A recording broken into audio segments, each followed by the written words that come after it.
Engagement is sunnah, yes it is. And as I said, it is mere promise. And it has been mentioned in the hadith and in the practices of the companions and the Prophet himself, sallallahu alayhi wasallam. The word khitbah, which means engagement. The Prophet sallallahu alayhi wasallam said in the sound hadith, which is collected by Imam Muslim, وَلَا يَخْطِبْ أَحَدُكُمْ عَلَى خِطْبَةِ أَخِيهِ.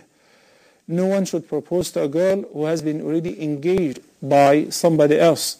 Or if there is a pending proposal, then he should wait until either the proposal has been accepted or rejected, then he may proceed on. Okay, so the khitbah is known in the sunnah. And if the people are ready to process the marriage right away, that is permissible. But the khitbah, which is a mere promise to get married in the near or the far future, is legal. While the wedding ring or the engagement ring is not an Islamic tradition and does not present anything in an Islamic law or legislation. So I married to my wife without a wedding ring, and we're still married, and our marriage, alhamdulillah, is 100% legal. So the wedding ring is a Christian tradition, and some people believe it is necessary for the wedding process, and it is necessary to maintain the wedding, but this is not true at all. You can marry without the wedding ring. What's necessary is the mahr or the dowry, which if you buy a ring, a gold ring, a diamond ring, a valuable ring or jewelry to your wife, fine. But to exchange rings that you wear one and you have to wear one and she wears one has nothing to do with the sunnah. Barakallah feek. Fahim from Sweden. Sister Zahra from Bahrain. Assalamu alaikum, brother. Wa alaikum assalam wa rahmatullahi wa barakatuh.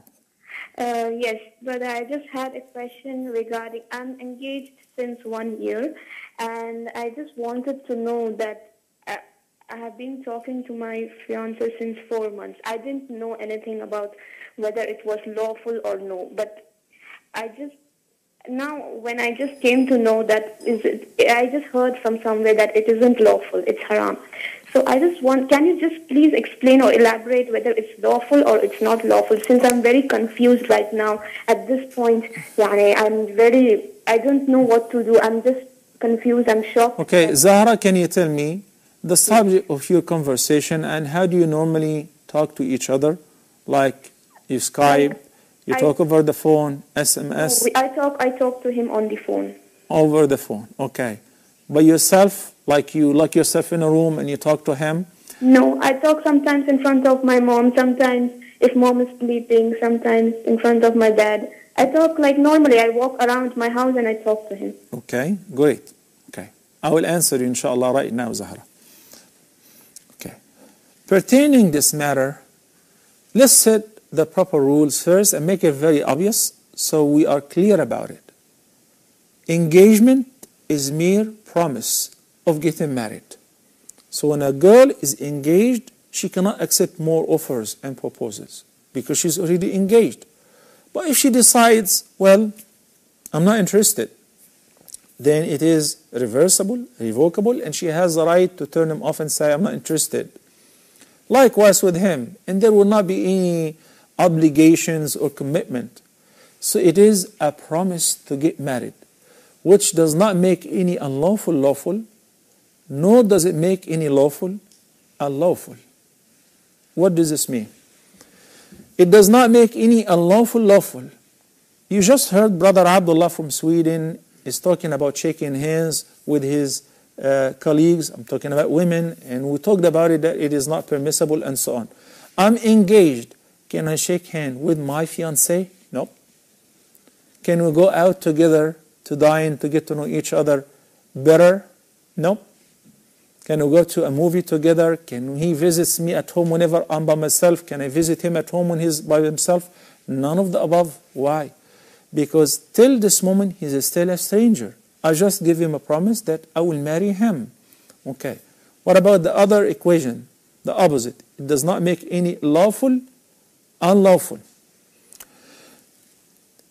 If two sisters, one is engaged to one person, okay, then the person decided to break the engagement and he was interested in her sister and he wanted to marry her. The other sister is still lawful for him. Why? Because they are not married. So it does not make any lawful unlawful because they are not married yet. There are many examples to these two terms. So what I'm trying to deliver to you is you should treat your fiancé like everybody else who's not mahram to you and is not lawful to you yet. And that's why we advise to shorten the engagement period. A couple months, more than enough. 6 months, 7 months, okay. It shouldn't be years, because there is a tendency that I like to talk to my fiancé, and he is not lawful to you yet. So if you have to talk to him in the light of what I said and discussed earlier, it should be like treating a person who is entirely ajnabi, stranger, and it should be in the presence of either your parents or mother or father, an adult from your family. So this way you will avoid having the khalwa. Khalwa is to speak to him in private, because I can assure you that every man and a woman who are chatting together, talking together, and they are optimistic about getting married one day and so on, they will exchange love words and compliments, and one thing leads to another. And remember, he's still not your husband.